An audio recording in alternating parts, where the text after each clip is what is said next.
muito como é que essas coisas começam. Mas todos se lembram onde estavam no dia que a merda toda aconteceu. Isso é fácil de dizer. É o tipo de acontecimento que ninguém esquece. Se bem que tanto faz lembrar ou não. No fim, o destino será o mesmo.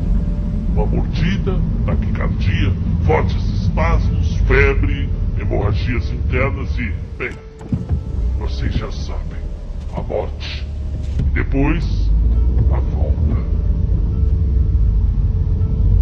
Chovia naquela tarde de segunda-feira em São Paulo.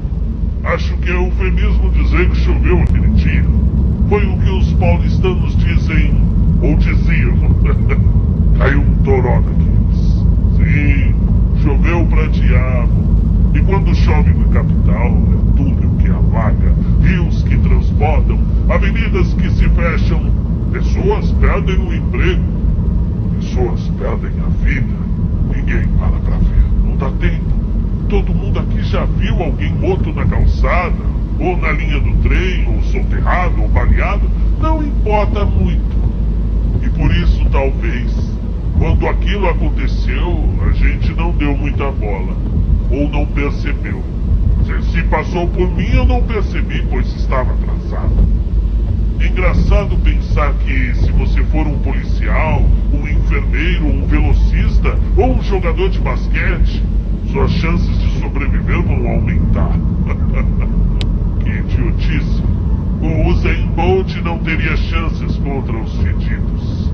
Mas é claro que, naquela tarde, eu ainda não sabia disso. Ninguém sabia que todo mundo iria morrer. Não tweetam isso. E mesmo que o fizessem, viraria meme. E olha que esses moleques cuja história eu vou contar são bons memes. E você pelo menos já beijou na boca, Lady Rock? Que? Beijar na boca, porra? Já beijou alguma mina? Ou cara? É claro, Bluetooth. É claro que eu já beijei na boca. Uma mina, é lógico. É, porque lógico.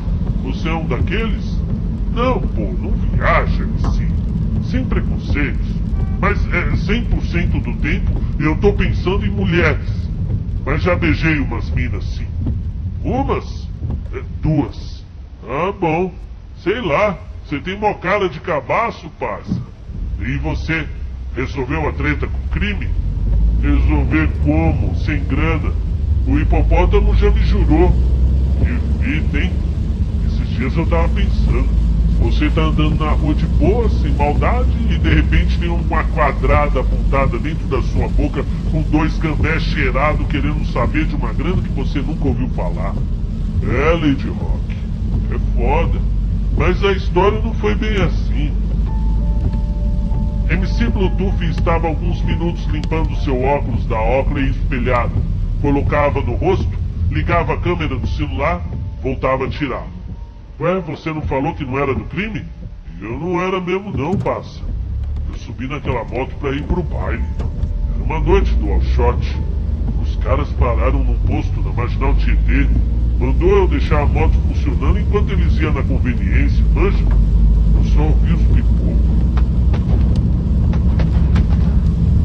Eu tentei fugir, mas o homem me pegou ainda na Marginal. Só que ao invés de me levar pra DP, ficaram rodando comigo. Pegaram a trabalhadores e já tava deixando a cidade. Eu gelei, né? Pensei, os caras vão me matar. Foi quando ligaram pro comando do crime, dando o preço que minha cabeça valia. Aí o crime te salvou. Salvar como? Eles nem sabiam quem era eu. E como me salvar se eles mesmos me colocaram nessa tentando roubar o posto? Bom, resumindo, um dos caras do comando me reconheceu lá no baile onde eu cantava, manja? Lá perto da antiga Asa Branca. E os polícia metendo louco. Ixi, doidão, Xavier. Doidão, 2 polícia. Um negão bravo pra caralho e um mais tiozão cheirado do bigode todo branco. Os caras cheiravam, ligavam pros camaradas do crime, metiam o cano na minha boca e gritavam querendo 100 mil. Putz, e o comando resolveu? Tá aí um troço esquisito, bro. O comando não resolveu, mas passaram a fita para um escritório, um lugar chamado A Firma. E é lá que trabalha o hipopótamo. O cara que pagou meu resgate anda atrás de mim. Se me vê na rua é poucas. Eu tô andando na sombra, fazendo entrega de bike com 5 zóio, tá ligado? Vai que você dá sorte e ele esquece a fita. Basta, se tem uma coisa que não existe é essa tal de sorte. O que é verdade. E vocês não estão preparados para isso. É que quem sobrevive é quem tem sorte. Apenas isso. Você é um daqueles que não acreditam em sorte. Eu respeito. De toda forma, eu mantenho meu pé de coelho pendurado numa correntinha no pescoço. Se bem que... Bom, que merda pensar que o pé de coelho vai te dar sorte. Se desse, o próprio coelho não teria perdido o pé, não acha? Agora eu fiquei com dó do pé do coelho. Do coelho aleijado. A essas alturas já deve ter virado comida dos fedidos. Assim como o cara que arrancou a patinha dele. E provavelmente eu também daqui a poucos dias. Mas não é a minha história que importa. Eu não tô aqui para contar a minha história. Eu nem estava em São Paulo na hora que o Calvin tornou. A CNN sequer deu uma nota sobre a infecção no centro da cidade. Devem ter confundido os mortos com os mendigos. Estavam mais preocupados com as queimadas que atingiam a Amazônia. E, sinceramente, no contexto desses, dane-se os índios. Eu, sinceramente, não tô nem aí pra eles. Serão os últimos a morrer. Já pensou quanto tempo os cedidos vão levar para chegar até a Transamazônica? Bem mais do que eles demoraram para chegar em Porto Seguro, a cidade de onde eu vinha, nas Minas Gerais. Estava quase entrando na rota Pouso Azul, Mata Cruzeiro, Bela Vista dos Pinhais, Cruz Verde e por aí vai até umas curvas sem fim até o Rio de Janeiro. Foi no início dessa estrada, quando quase perdi minha mão ao esticar uma nota de R$50 para o frentista do posto, que veio seco me morder. Foi ali que eu conheci o Xavier e a turma dele. Há dias antes as notícias eram de apitos e tambores que choravam pelos hectares incinerados de mata e fauna. Corpos de animais jaziam e eram exaustivamente mostrados na televisão, chamando a atenção para uma crise internacional que viria logo a seguir. Mas não deu tempo disso acontecer porque, bom, como eu disse, todo mundo iria morrer. E o pior nem é morrer, pensou Xavier quando enfim chegou ao segundo andar daquele velho prédio na Líbero Badaró, onde, vestido de palhaço, o Nelson estava escondido. Morrer é irrelevante quando o inferno é aqui. O pior é a experiência de ver a carnificina.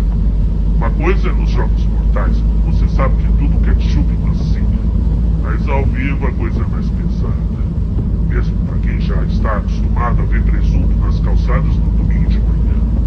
Quem mora na comunidade não embrulha fácil o estômago. Mas aquela carnificina nunca iria abandonar a mente de Xavier. Naquele escritório, deitado no carpete fedendo a café, olhando para o teto, o garoto repetia cenas horrendas em sua cabeça, sem a mínima esperança de dormir. No labirinto dos corpos em dilaceração que a cidade se afundou naquela segunda-feira de Luvial, morrer definitivamente não seria uma má ideia. Paramos devido a uma falha neste trem. O metrô era uma porcaria lenta e abarrofada, mas funcionava mediocremente dentro do que se espera no metrô. Os ambulantes revezavam na venda de fones de ouvido Bluetooth, carteirinhas para documentos e balas de paçoca.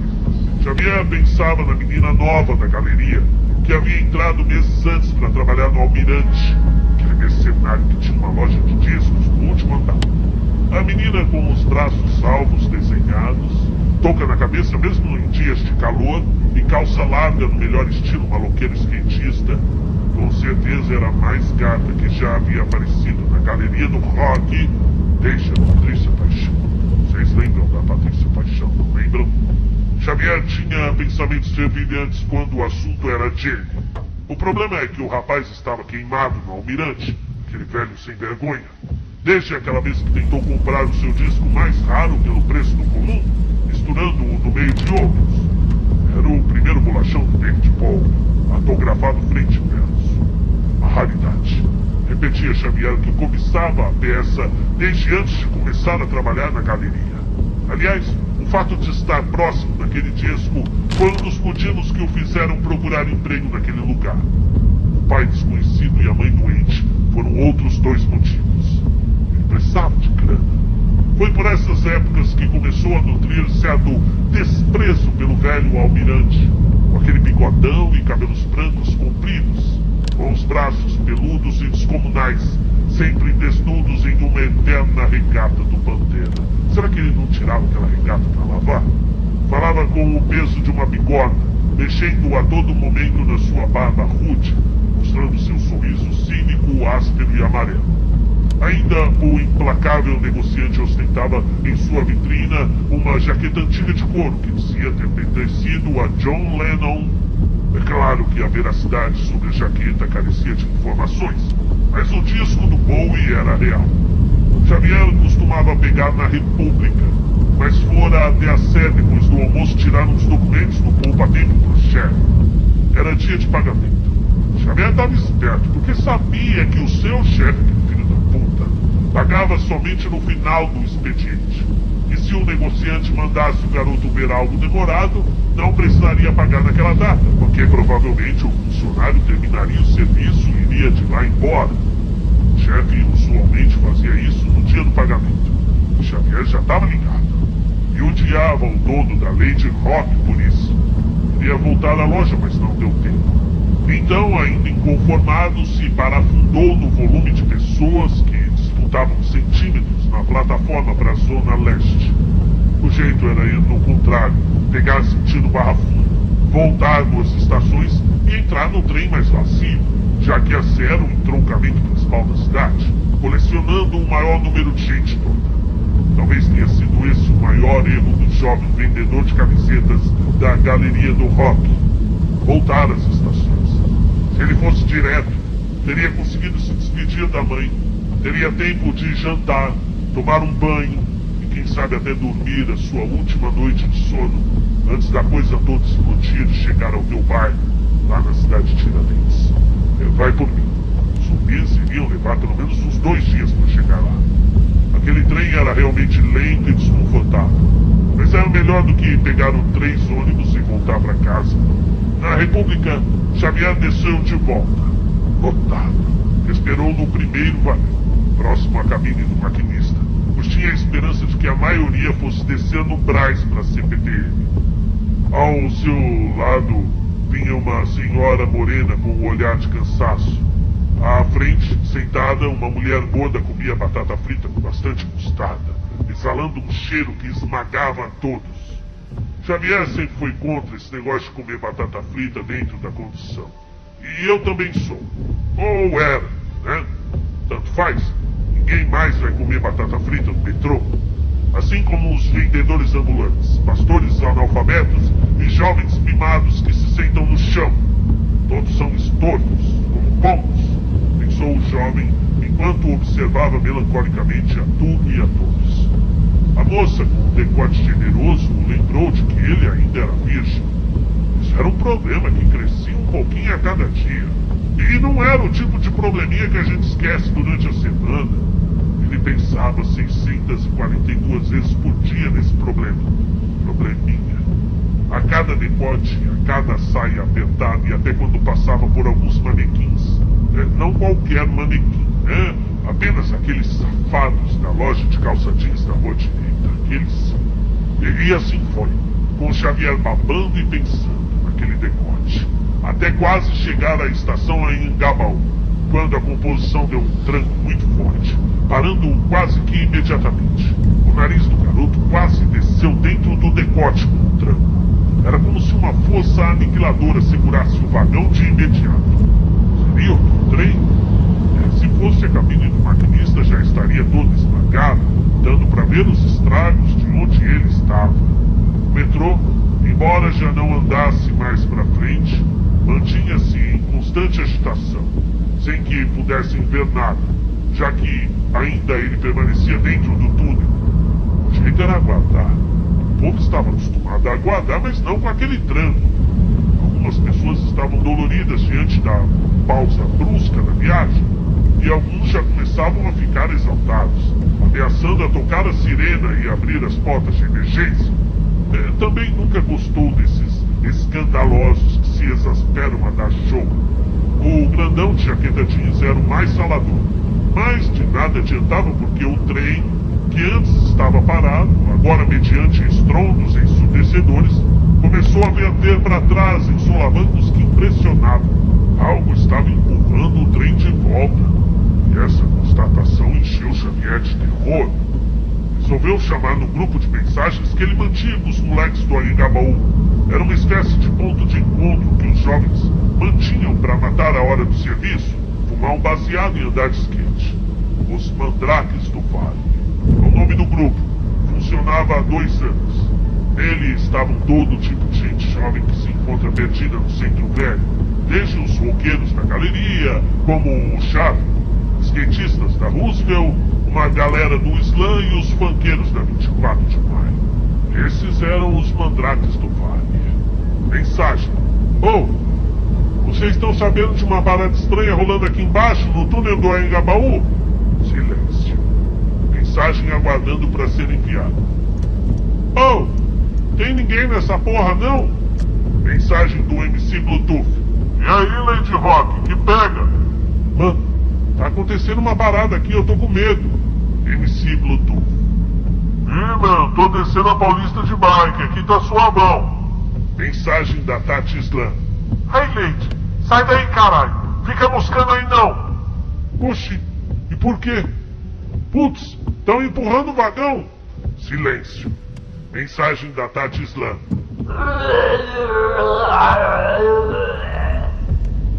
Silêncio. Mensagem de áudio de MC Bluetooth. Aí, Tati, tá botando os bofs pra fora, meu? Viu, fia? Eu tô numa responsa aqui, mas se quiser me trombar na Augusta... peraí, que merda... Fim da mensagem. Já estava difícil de se segurar quando conseguiu distinguir dentre as batidas secas uma porção de gritos que mais pareciam urros de animais endemoniados. Deve ter briga na plataforma, pensou.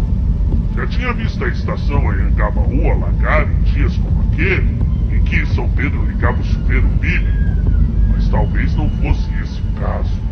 Segurou sua mochila mais forte quando o vagão experimentou outro encontrão, jogando os passageiros novamente para frente. Mas dessa vez a moça do decote estava esperta com ele, colocando a mão na frente quando seu nariz novamente desceu, kamikaze rumo aos montes gelatinosos da moça. A impressão minha deixou escapar para a senhora. Mas estão balançando o trem. De fato está. Do lado de fora da composição, evidentemente. Xavier observou com profundo terror a cena dantesca que iria definitivamente mudar o cenário global. Fechar as bolsas de valores e exterminar estados e nações. Seres engravatados, senhoras dos cabelos brancos, moços e crianças tomaram os corredores do túnel, do lado de fora do trem, arranhando o vidro, batendo nas portas, tentando avançar diante da massa enlatada de seres humanos amotinados em um gélido estremecimento que fatalmente indicava que a vida que todos tinham até então havia acabado. Por quê? Por que essa gente está querendo entrar no trem no meio do túnel? Perguntou a mulher da batatinha frita. Você não tá vendo? Eles estão dando cabeçadas no vidro. Eles devem estar drogados. Ei, isso machuca, cara. Isso tá ficando esquisito. Tem uma criança ali. Ela tá babando sangue. Algo ocorreu de fato. Para aquela gente estar tão desesperada em entrar num trem parado e lotado. O grosso vidro da janela já estava ficando vermelho. E definitivamente quem estava lá dentro já estava apavorado. As manchas desciam por entre os trincos que se formavam a cada cabeçada. E os passageiros respondiam com gritos de horror. Podia ser uma brincadeira, é claro, pensou Xavier, enquanto via o isopor de batatinhas cheias de mostarda voar por entre o povaréu desesperado. Logo vai aparecer um daqueles apresentadores de programas populares feitos para pessoas que fazem dancinhas no TikTok. Mas o apresentador não viria.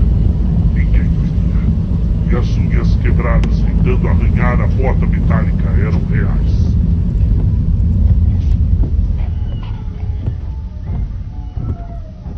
Alguém no fundo do vagão teve a brilhante ideia de acionar o botão de emergência, aquele que abriria todas as portas da composição.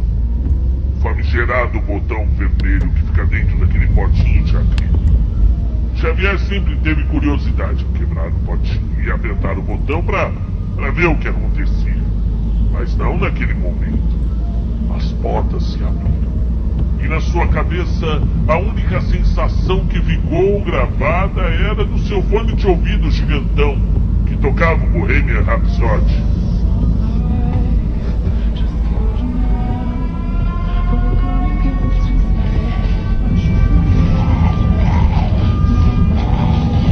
Xavier queria ser cineasta. Era a vibe dele depois que assistiu A Cidade de Deus. Entrou nessa onda, desse sonho besta de adolescente e não saiu mais. Então, quando as portas se abriram, ele viu tudo em câmera lenta. Crianças, velhos e mulheres entrando em câmera lenta, enquanto o Fred cantava com sua regatinha branca e seu bigode sexy.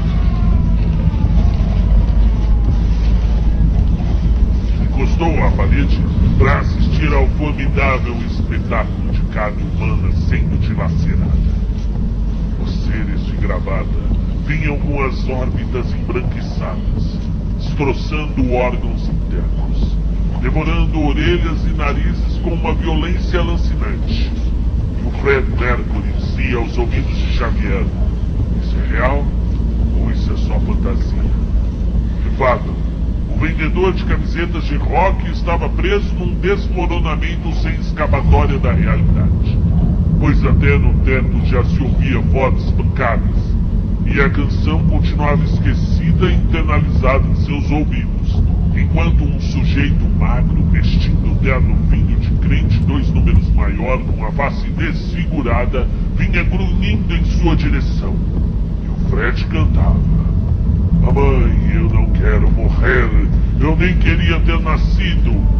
Que merda, Fred, pensou Xavier, ao ver que no vagão se desenhava uma cena tarantinesca.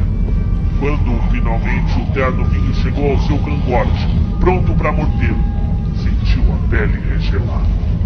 O que lhe impediu foi a mulher gorda, pois, empurrada por um adolescente de cabelo verde, veio parar entre o jovem Xavier e o sujeito disforme, cuja fome insaciável encontrou acalanto nas carnes vigorosas da mulher, que experimentou com profundo terror o seu colo ser vorazmente atacado pelos sedidos, que disputavam tenazmente cada centímetro da sua carne, até enfim alcançarem as batatas mastigadas ainda em processo de digestão. Xavier continuava segurando a carcaça da ex-obesa como um escudo e percebeu que, se aguentasse mais um pouco, poderia se arrastar até o outro lado, finalmente saindo do vagão pela janela, que a essa hora jazia completamente estilhaçada. Era sua única oportunidade, pois os próprios mortos já voltavam à vida minutos depois de cessarem suas centelhas divinas. E assim, os que foram atacados despertaram para atacar. E as coisas começaram definitivamente a ficar impossíveis. Finalmente, o vendedor conseguiu se desvencilhar do último mormente que o segurava e ganhou o corredor escuro. Entretanto, ao chegar próximo à estação do Anhangabaú, percebeu que o mundaréu de mortos enegrecia a saída do túnel, tornando a passagem impossível. Estava definitivamente cercado, com seu blusão de moletom todo manchado de sangue e mostarda, os cabelos pingando suor e louco para não morrer virgem.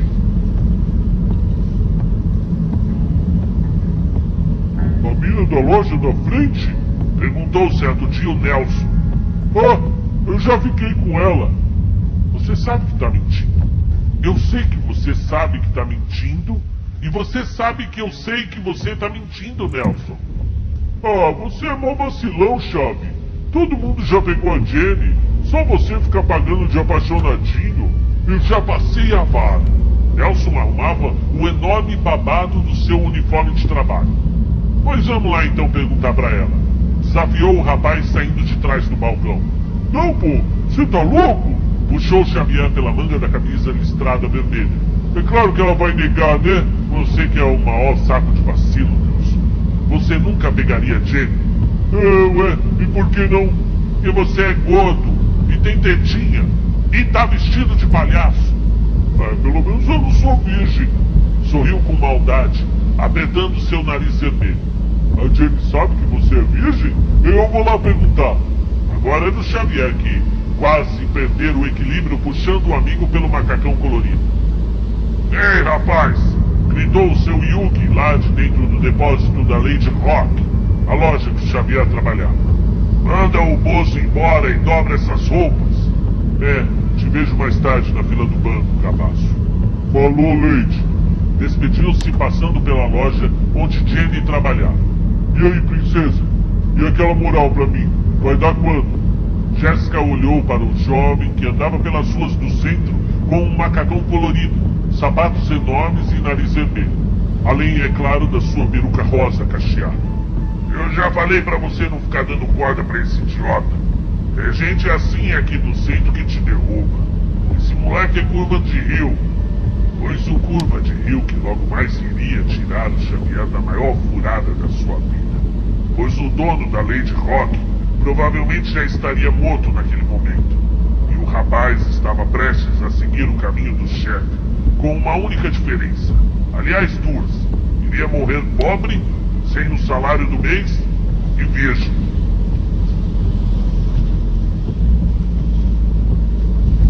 Estava ali todo ferrado, pronto para morrer num apocalipse zumbi. Justamente o tipo de fim do mundo que ele mais aguardava. Tinha feito até um caderninho para anotar táticas de sobrevivência caso ocorresse. Tudo fruto das tardes ociosas que passava encostado no balcão olhando para a mina nova da loja na frente. Outro dia ela veio falar com ele, a Jenny.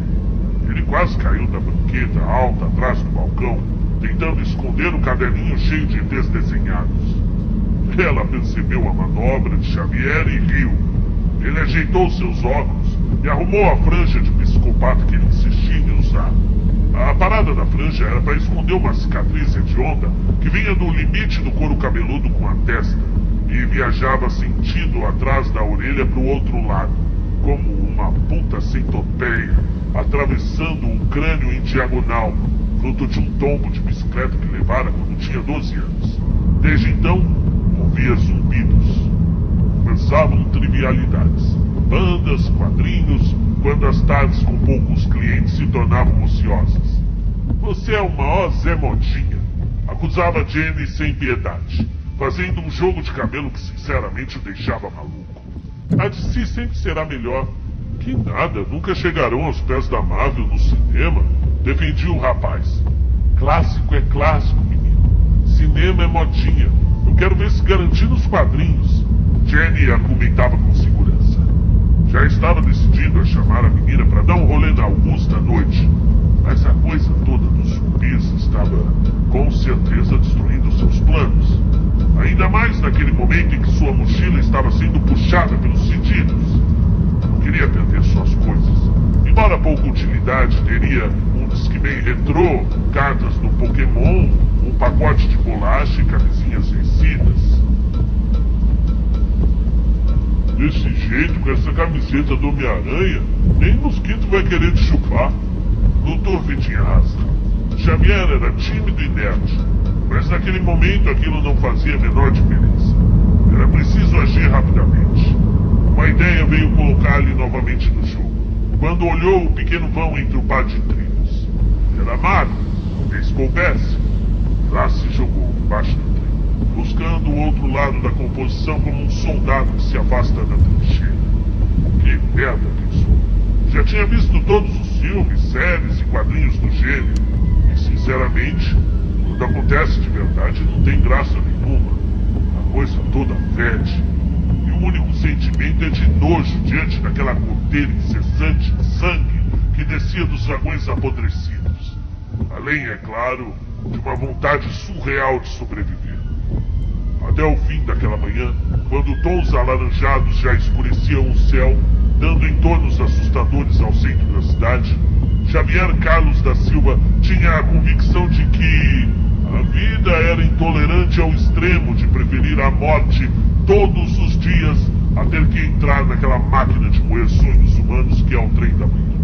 De fato, ele torcia todas as noites antes de dormir para que um asteroide enfurecido acertasse o nosso planeta como uma bola de bilhar, para que assim ele pudesse enfim se libertar desse peso inútil que é a existência humana. Ele não queria viver. Vivia porque sua mãe o obrigava.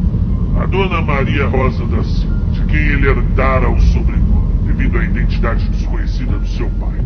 Ela não só o incentivava a permanecer vivo, como comia o cacete nele se houvesse alguma discordância nesse sentido. Viemos da rua. Hoje temos um teto, comida e um lugar seguro para dormir. Você que vem com essas ideias de desistir, que eu arranco seus dentes. Rosa tivera uma vida incerta. As coisas pioraram quando foi despejada anos atrás, indo parar nas ruas. E de lá para Cracolândia, onde conheceu o lado obscuro da vida. Já tinha 25 anos, mas não estava preparada para o crack. Ninguém está preparado para o crack. Esteve perdida por uns dias, onde teve a impressão de ter conhecido um outro humano, igualmente perdido. Lembra-se apenas do homem vestir boas roupas, apesar de estar sujo e desgrenhado. Caminhava com uma calça de linho bege imunda, camisa branca escassada e um chapéu panamá nas mãos. O homem não conseguia se livrar das vozes que lhe acompanhavam e nas drogas buscava uma fuga. Ficaram juntos por poucos momentos, dias. Nenhum dos dois conseguiriam distinguir mesmo depois de anos. O homem do chapéu roto disse seu nome várias vezes.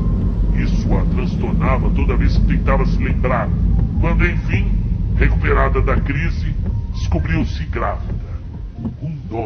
Um nome, se ao menos tivesse o primeiro nome. Teve de voltar às ruas da luz, agora barriguda, para procurar o sujeito. Este ninguém mais vira. E assim, Xavier Carlos nasceu da Silva, sem o nome do pai. Maria Rosa se converteu, arrumou um emprego de costureira, entrou na fila da CDHU e finalmente conseguiu seu pequeno apartamento na cidade de Tiradentes, o bairro mais distante do centro. Xavier cresceu imaginando ser filho de um herói mascarado, como um zorro, quando ouvia sua mãe contar sobre o seu pai. Ele falava bem, era educado, e apesar de estar tão perdido quanto eu, era gentil, apesar de sorrir pouco. E de todos os reveses ocorridos a Xavier, o de não ter conhecido o pai consistia na sua maior humilhação. E agora, no entanto, desejava com toda a força viver.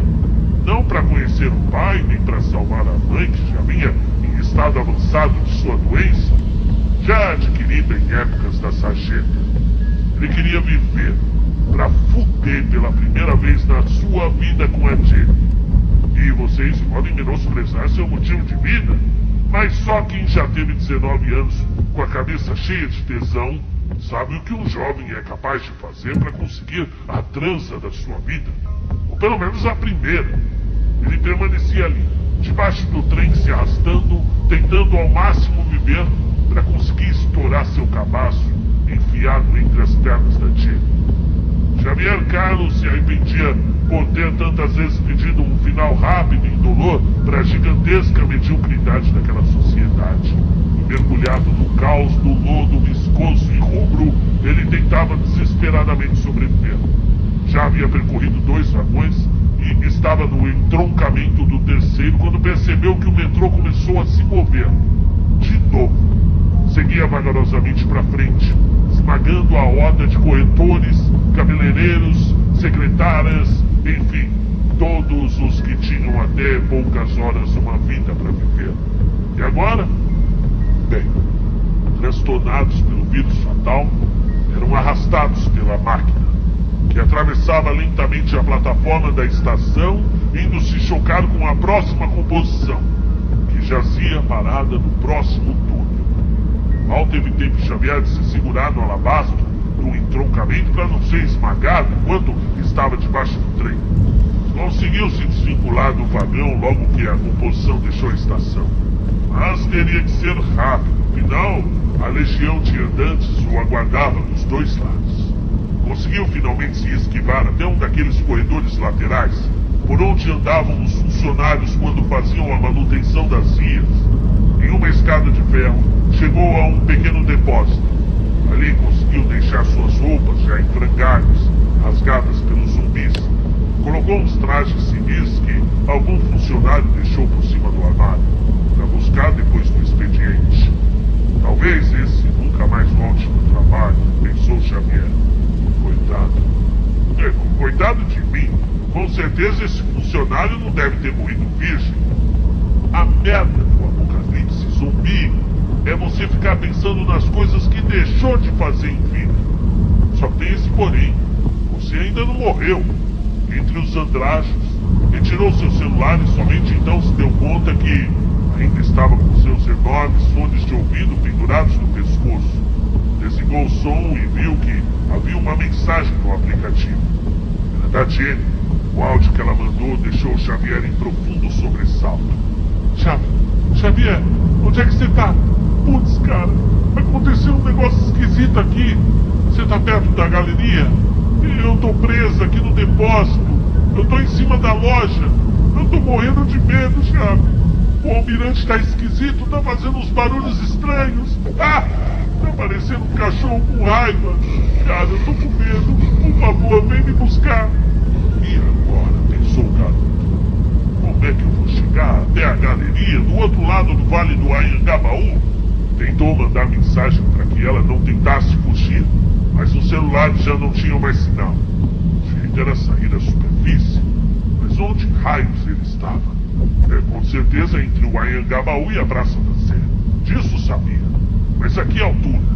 Saiu pelos corredores à procura de saída. À esquerda, achou um longo e estreito túnel que o levou de volta à estação. O problema era a nuvem de zumbis que infestava o saguão. Conseguiu, pela passagem lateral, ganhar uma escada final que dava à rua. Saltou na rua Líbero Badaró, ou o que sobrara dela. Com certeza já tinha visto coisas desagradáveis, mas o céu continuava com uma aparência detestável.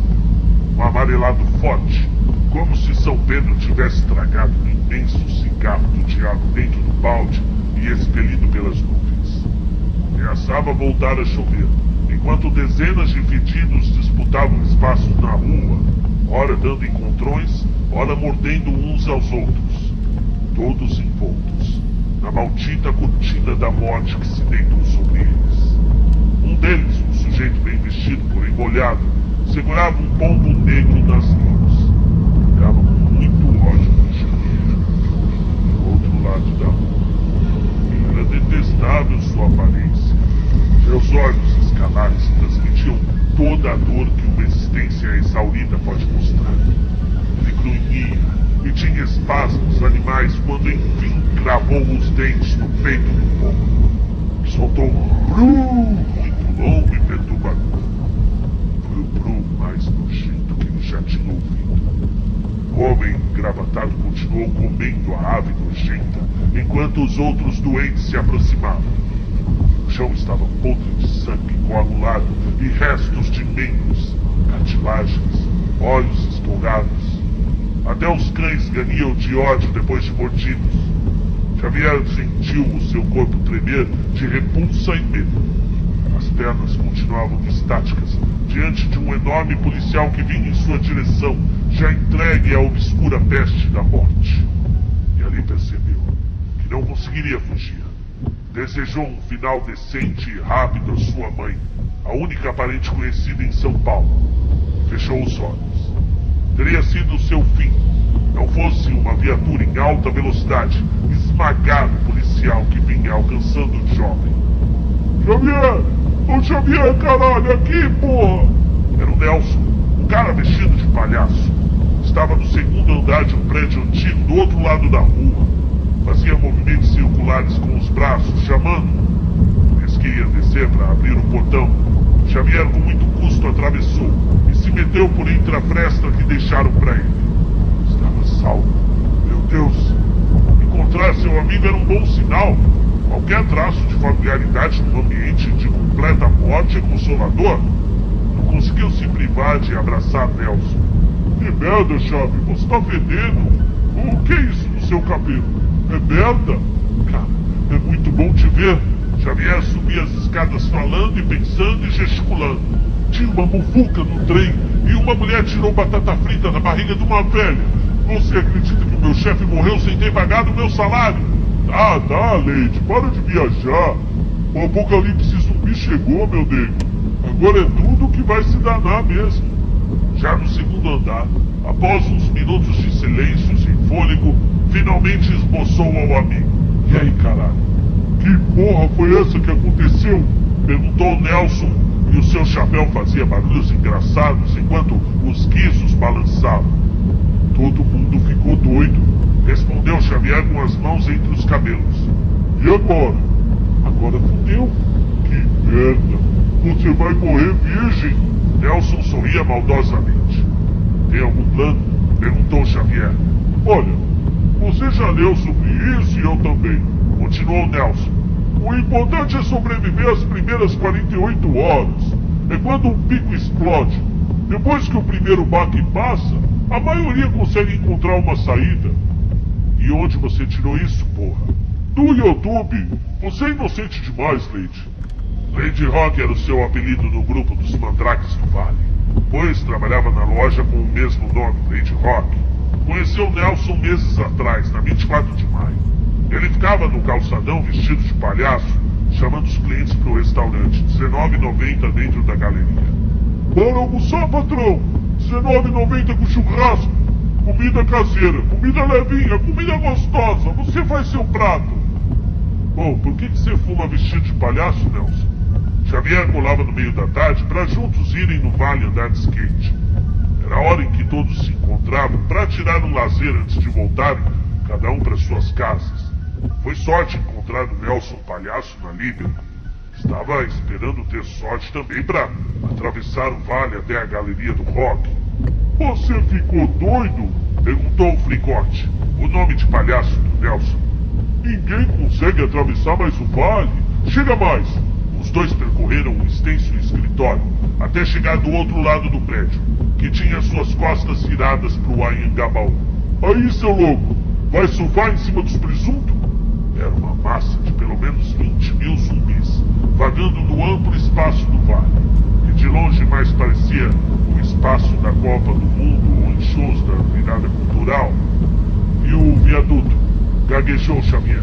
Olha lá! O viaduto do chá parecia um formigueiro, com corpos constantemente caindo de suas bordas, devastado pela praga de devoradores.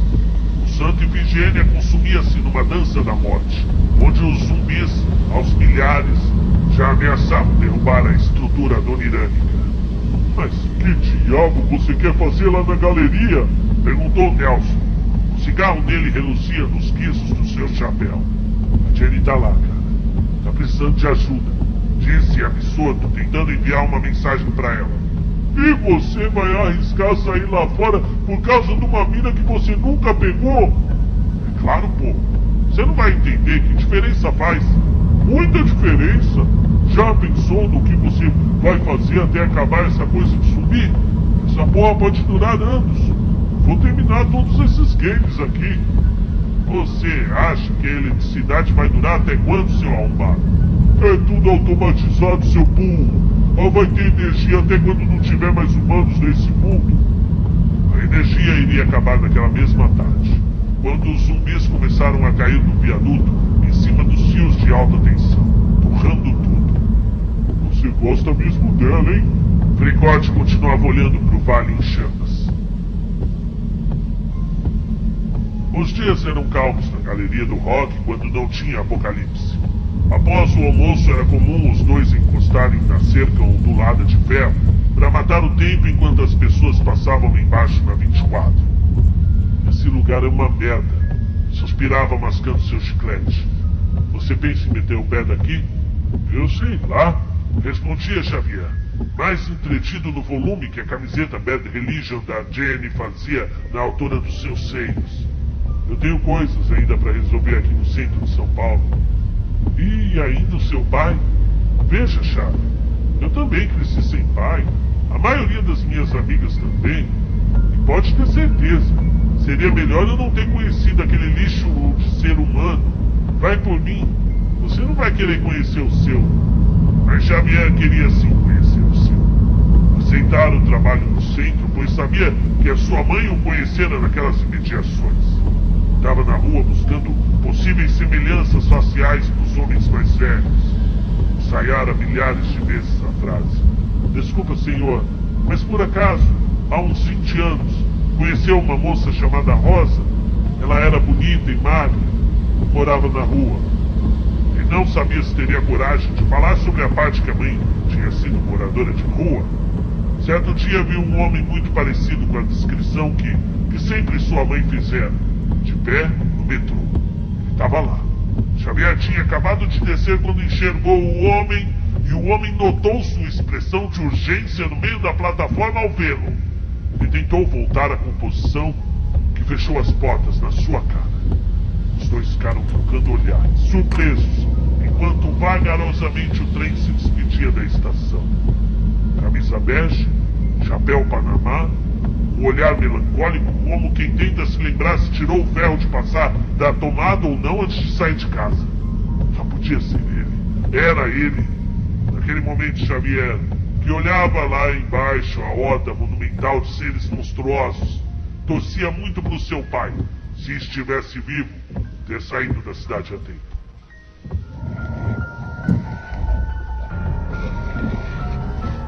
Vou pra galeria. Se quiser, você vem comigo.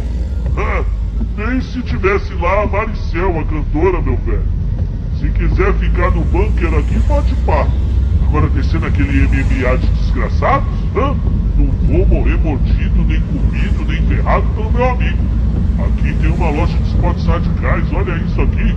Tem barraca, tem saco de dormir, coisa pra pesca, a porra toda. Vou montar acampamento agora mesmo. Vou tocar uma de leve, tirar um cochilo que nem um bebezinho. Você vai ficar vestido de palhaço mesmo? Ah, eu adoro essa roupa, Leite. É confortável, quentinha. E que diferença faz eu estar bem vestido? O mundo acabou, porra. Eu não vou comer mais ninguém, não. Aliás, ninguém mais vai comer ninguém. Quer apostar 5? Ah, bom. Esse não morre, seu arrombado. Vou ter que encontrar um jeito de chegar do outro lado. Vai pelo metrô, é mais fácil. Não, burro. Eu vim de lá. E aí? Tá tipo... fez com uma boca. Xavier subiu até a cobertura do prédio. Vista era completa de todo o entorno. Tudo ferrado. O céu continuava assustadoramente em tons escuros amarelados. Alguma coisa tinha dado muito errado com aquele céu. Talvez se tivesse um cabo ligando as duas partes, mas parecia mesmo impossível. Por baixo da terra, sem chance. Pelo vale havia um mar de monstros, atraídos sabe-se lá por quê. Pensava sobre a situação, ainda confuso em angústias, quando vindo do norte, um enorme Boeing se aproximou da zona sul. O zumbido era formidável e aterrorizante. Atravessou o céu, descendo em alta velocidade, até se esmagar, explodindo o viaduto do chá. A bola de fogo inflamou os andantes, tornando-os ainda mais agitados. E os uivos de morte se faziam ouvir ao longe, como um gemido único, congelando os ossos de quem mais sobrou da desgraça daquela tarde de segunda-feira. A nuvem preta subiu, unindo-se à amarela, tornando o final do dia uma noite monstruosa. Os olhos de Xavier ardiam devido ao combustível do avião pegando fogo. Parecia um vulcão cheio de ódio, explodindo pernas, braços e cabeças a distâncias ridículas e exageradas.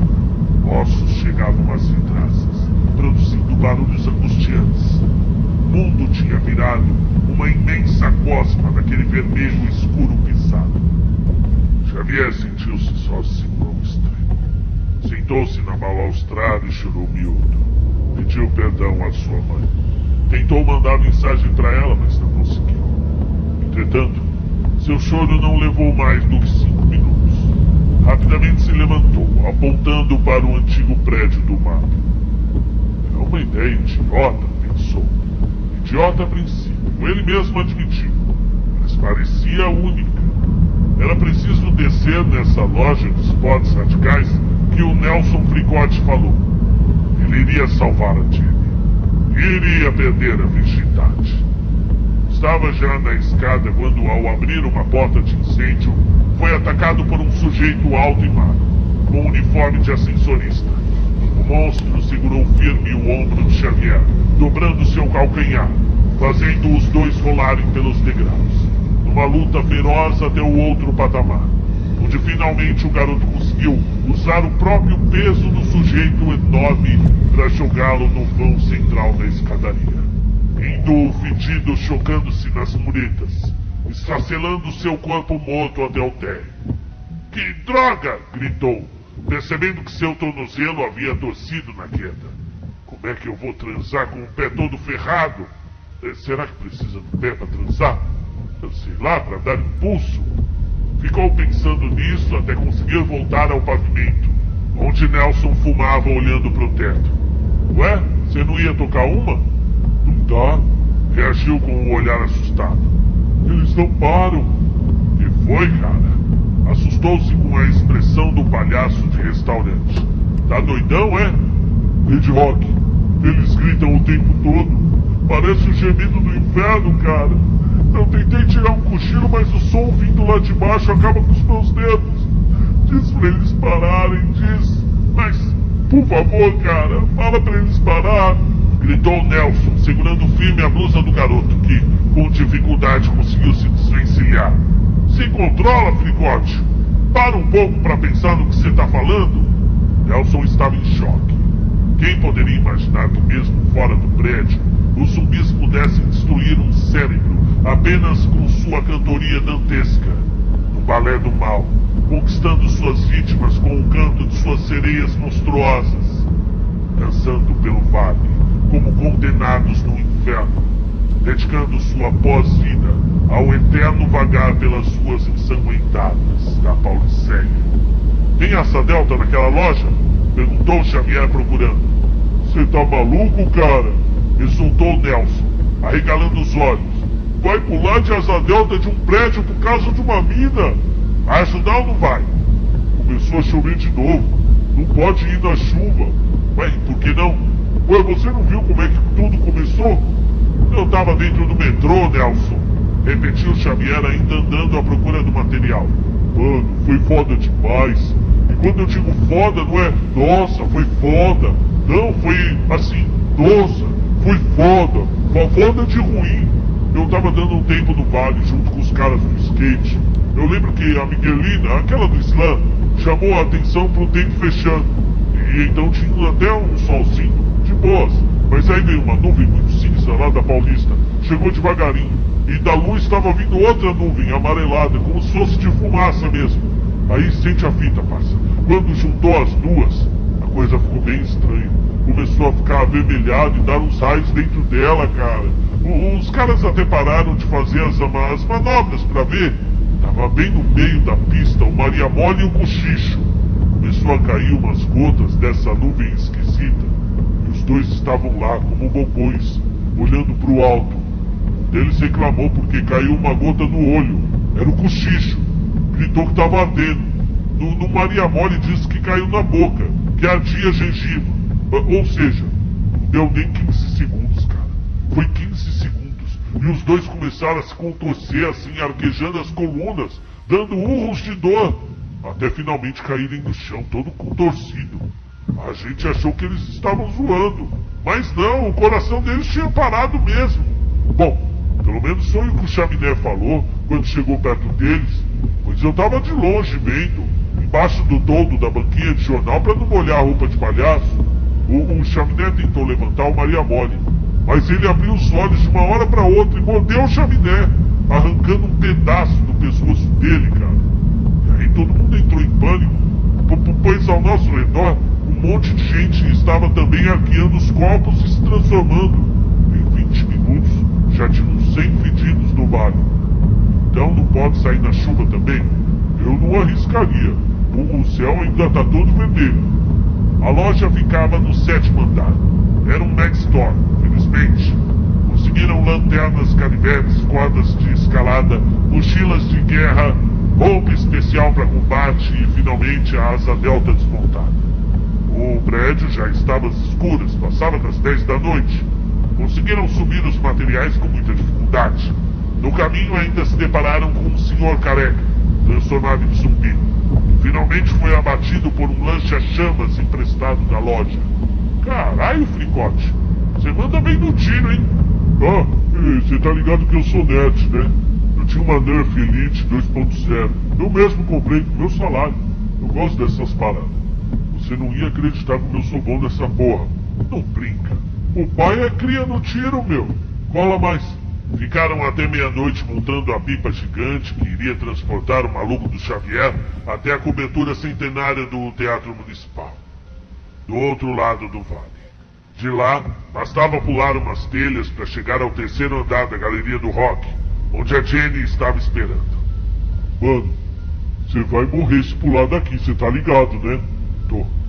Então firmeza, depois não reclama. Tá pronta a lona. Amarra aqui essa parada. E cuidado com esse calcanhar ferrado aí. A roupa de contenção vai funcionar como uma armadura, manja? Se você vê que saiu da roda e a pipa for pro outro lado, pra aquele prédio, encolhe as pernas e mira numa das janelas. Quando atravessar a vidraça, faz esse movimento, ligou? Sai rolando. Ora. Aí, chave. Espera.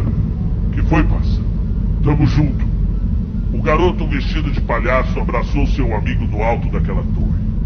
E na noite funesta, quem estava no centro de São Paulo conseguiu observar o enorme corvo que atravessava o vale do Anhangabaú, como uma alma penada voando pela escuridão. Vai, Lady Rock! Uhul! Eu sou a porra do Batman!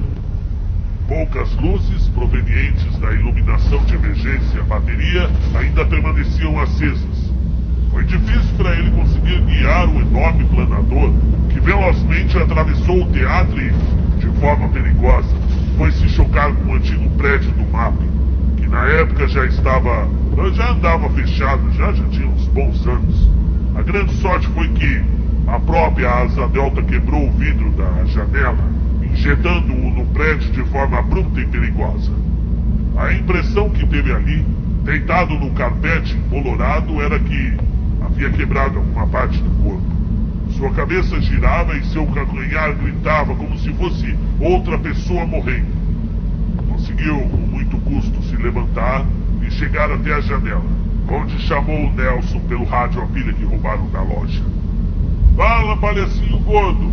Cara, você tá vivo? Não acredito! Eu enxerguei direito ou você caiu dentro do MAP? Eu acho que foi. Eu tô vendo o teatro de frente. Cuidado com a loira do MAP. O fantasma dela mora nesse prédio. Você sabe que isso é lenda urbana, né? Putz, eu acho que a queda colocou meu pé no lugar. Mas doeu que nem surra de agiota. Vai salvar a mina, moleque doido. Viu? Passa lá na Snakers. E se não tiver zumbi por lá, pega aquele boot pra mim. Uau, o Nike colorido? É isso aí, Leite. Eu te encontro mais tarde. E se achar aquela tiazinha do melzinho de pinga, pega uns rolos pra mim. O trajeto do MAP para a galeria foi feito com o skate que ele achou no primeiro andar, na seção de esportes. Bora, Xavier. Nada mudou. É só meter o pé e desviar dos presuntos. Igual você já fazia quando eles estavam vivos. Será que o som ajuda? Meteu um Charlie Brown no fone grandão e desceu a Conselheiro Crispiniano, ao som de mísseis e mentores, desviando o trânsito dos mortos-vivos, que era intenso. Não viu um zumbi chegando pela direita, segurando sua blusa. Ouviu um estampido antes de ver o monstrengo, que tombou ao seu lado, com a cabeça transpassada. Que porra foi essa? Gritou olhando pro alto. Fui eu, Zé Ruela. Você não bota fé mesmo, né? Eu sou sniper, parça. Caralho! Você acertou um tiro do outro lado do Vale do Anhangabaú? Vai pra grupo, 1000 anos treinando com a minha Nerf. Nem que a porra alguém aprende a atirar assim com uma Nerf. Você tá escondendo ouro, gordão. O jovem conseguiu finalmente evitar os próximos zumbis, saindo da visão de Nelson, eclipsado pelo Teatro Municipal.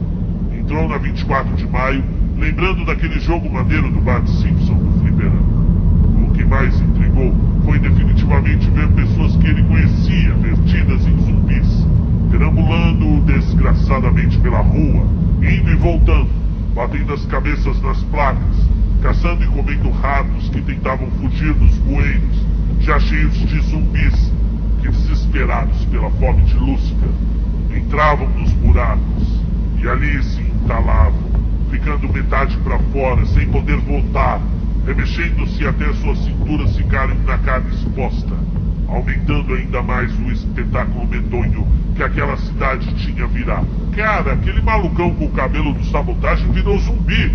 Xavier deslizava com o skate, enquanto puxava pelo rádio um apoio moral vindo do amigo.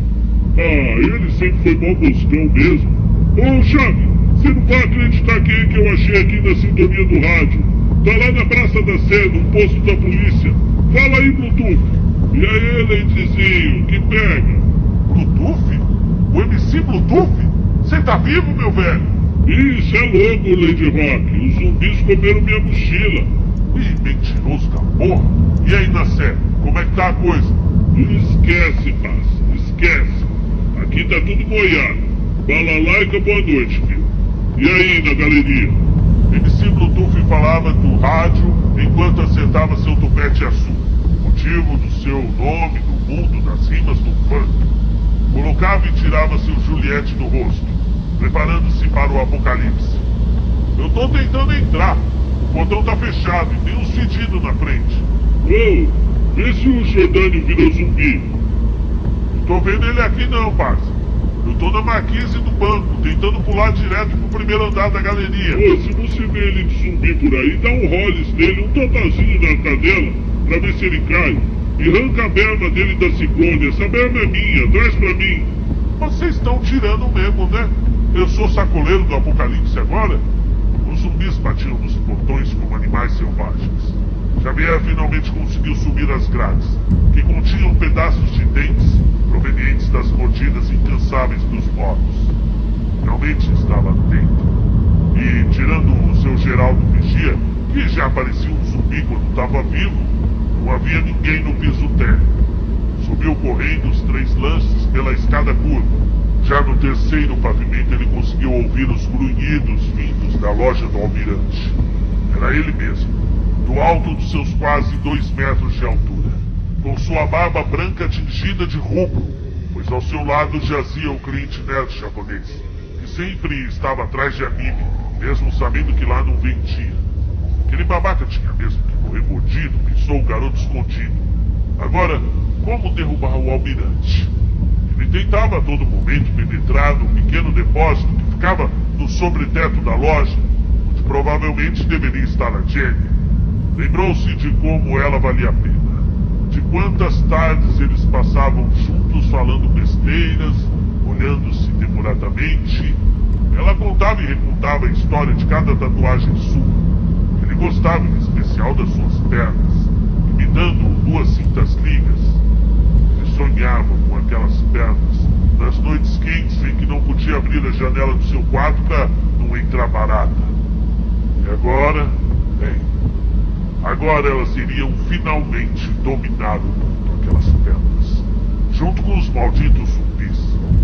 Lembrou-se de uma loja bem exótica no final do corredor, que exibia um enorme machado dentro viking de ponta única, todo incrustado, com seres prateados, além do cabo revestido com tiras de couro. Uma verdadeira obra de arte. Meteu o pé na vitrine, fazendo-a espedaçar, produzindo um considerável alarido. Entrou rapidamente, usando seu pouco tempo disponível para jogar no chão a caixa de madeira com a tampa de vidro onde estava a arma. Conferiu se estava realmente afiada e voltou para o corredor, tocando a arma metálica nos balaústres, produzindo propositalmente um ruído formidável. Foi o que chamou, evidentemente, a atenção do gigante zumbi almirante. Saiu ao corredor, enfurecido, consumido pela terrível febre. Xavier lançou o machado com toda a sua força. A ferramenta foi abrir uma fenda formidável no ombro do almirante, que urrou de raiva. Lançou seu olhar baço para o Xavier, que se apressou correndo em sua direção. A varonil criatura, Com sua cabeça enorme e quadrada, pareceu até reconhecer o antigo desafeto, soltando um urro demoníaco, lançando-se sobre o garoto, que teve grandes dificuldades prensado entre o monstro de 150 quilos e o parapente oval, que oferecia uma queda de 4 andares. Estava ali o seu fim, pensou. Com a sua força descomunal, o zumbi levava clara vantagem, pois sequer sentia o ferimento do machado. Xavier era esquálido para sua idade, não era alto e, com certeza, levaria pior em qualquer disputa física com o Brutamontes.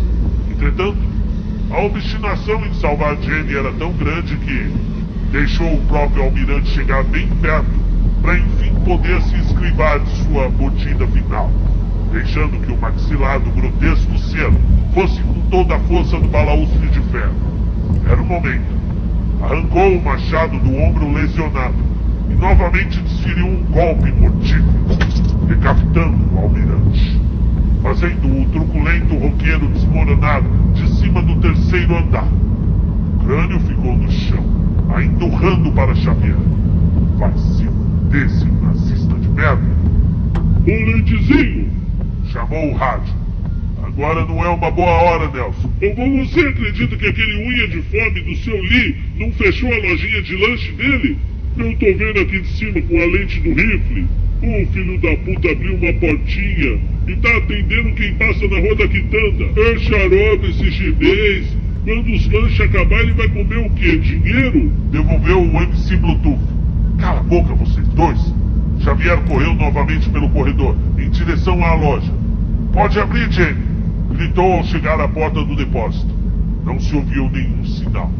Novamente chamou e bateu com força na portinhola, repetindo que tudo estava resolvido. Que droga, Jenny! Diz que você não morreu, por favor! Diz que não morreu! Xavier! É você? Jenny abriu a portinhola, ainda com muito medo. Estava lívida, sem acreditar que era mesmo o rapaz que trabalhava na lojinha da frente que tinha voltado para buscar. Não se voltou a dar o beijo que já queria ter dado nele há semanas. Xavier, apesar de tímido, também se entregou ao afago apocalíptico que o instigava de maneira maluca. O dia estava chegando novamente, mas a urgência e agitação interior em fazer o seu primeiro e talvez último sexo transportou os dois novamente para o depósito, que se fechou e se tornou cama para os jovens que tremiam em febre no contato de suas peles. Xavier, nesse momento, não pensou em nada do que o rodeava, somente nos seios de Jéssica, nas suas pernas tatuadas e no seu piercing na língua. O anseio e o prazer foram tanto que os dois desabaram no sono profundo após gozarem. Dormiram por algum tempo, finalmente. Somente se deram de novo com a tragédia quando Nelson o chamou no rádio. Fala, Nelson. E aí, cabaço? Salvou a gostosinha? Pega leve, ela tá ouvindo. Se deu bem, hein, Lady Rock? Ih, ele pegou a mina, Bololó? Caralho, Bluetooth, você não viu ele dizer que a mina tá do lado? Pegou sim, ele perdeu a virgindade. Aê, aqui é Mandrake do Vale, velho. Parabéns, Leitinho. Porra, Nelson. Xavier protestou. James sorriu em ver o jovem que atravessara metade do centro para buscá-la curar como um menino. Qual é o plano? Então, mano. Nelson parecia ofegante ao rádio.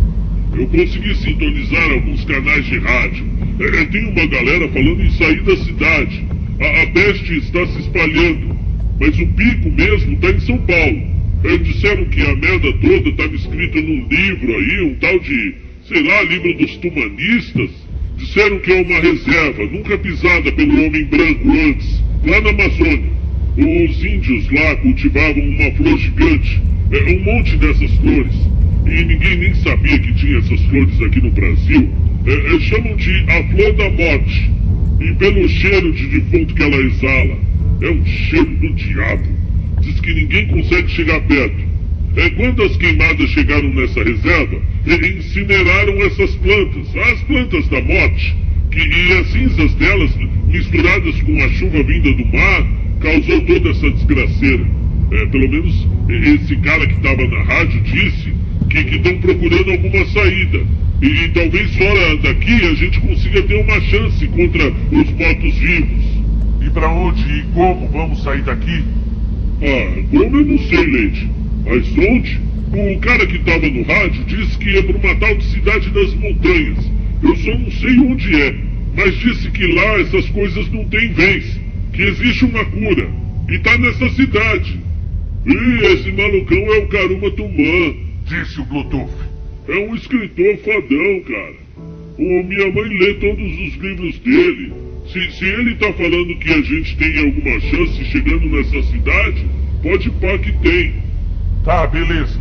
Podemos procurar essa Cidade das Montanhas. Aliás, eu tenho um palpite. Xavier segurava a mão de sua companheira de Apocalipse. Alguma forma de sair do centro, MC?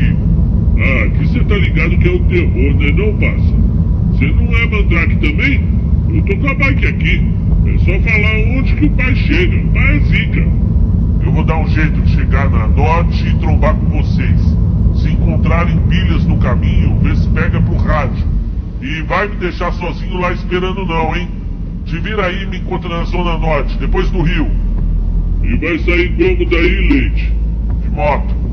Deixou escapar Xavier pensando, enquanto Jenny estava na loja ao lado trocando de roupa. E então, sim, o que decidiu? Perguntou Jenny, com uma calça do exército da loja Rockefeller e uma jaqueta feminina de couro, além de um longo coturno quase até o joelho. Você sabe se o almirante veio ontem trabalhar com a Harley Davidson dele? Deve estar lá no subsolo, respondeu Jenny entendendo o plano. E as chaves? Com certeza no colete do velho. Vamos descendo, a gente pega no caminho. Calma. Antes eu preciso pegar uma coisa. O que, Xavier? Perguntou curiosa Jenny. Aquela jaqueta do Lennon. E o disco do Bowie. E o boot do Nelson. E pra onde a gente vai? A gente vai pra Encruzilhada das Almas.